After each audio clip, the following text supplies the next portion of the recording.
అందరికీ నమస్కారం. 3 రోజులు 5,000 కోట్ల డబ్బులు. పెద్ద పెద్ద ఫెడ్ లైట్లు, క్యారవాన్లు, లేడీ బౌన్సర్లు ఇవేమి రాష్ట్ర పెట్టుబడులు కాదండి. పవన్ కళ్యాణ్ గారి సినిమా ఈవెంటు కాదు.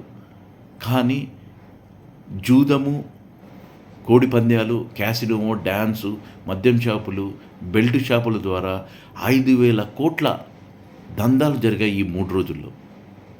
పోలీసులు ప్రేక్షక పాత్ర పోషిస్తున్నారు.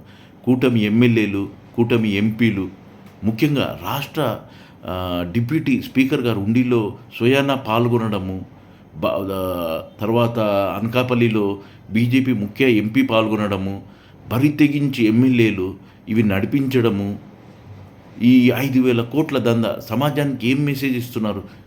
పోలీసులు ప్రేక్షక పాత్ర వహిస్తున్నారు. ఈవెన్ కోర్టు ఉత్తర్వులు ఉన్నాయి, నిషేధ ఉత్తర్వులు ఉన్నాయి, ఇట్లాంటి అసాంఘిక కార్యక్రమాలు, ఈ కార్యక్రమాలు చేయకూడదని. కానీ అక్కడ కూటమి ఎమ్మెల్యేలే స్వయానా పాల్గొన్నప్పుడు, అక్కడ పెద్ద పెద్ద చంద్రబాబు, పవన్ కళ్యాణ్, లోకేష్, టీడీపీ ఎమ్మెల్యే లాంటి పెద్ద పెద్ద భారీ ఫ్లెక్సీలు ఉన్నప్పుడు పోలీసులు మాత్రం ఏం చేయగలుగుతారు? ప్రేక్షక పాత్ర మాత్రమే వహించగలుగుతారు. పొద్దున్న లేచి నుంచి చంద్రబాబు గారు, పవన్ కళ్యాణ్ గారు కమ్మని మాటలు చెప్తారు, నీతి ప్రవచనాలు చెప్తారు, అన్ని వ్యతిరేక అసాంఘిక కార్యక్రమాలు చేస్తున్నా కానీ రాష్ట్ర ప్రభుత్వం సైలెంట్గా ఉందంటే సమాజానికి రేపటిది పౌరులకు ఏం చెప్తున్నారు? ఈ విధంగా దందాలు చేసుకొని, ఈ అసాంఘిక కార్యక్రమాలు చేసుకొని డబ్బులు సంపాదించుకోమని చెప్తున్నారా? ఏం మెసేజ్ ఇస్తున్నారు సమాజానికి?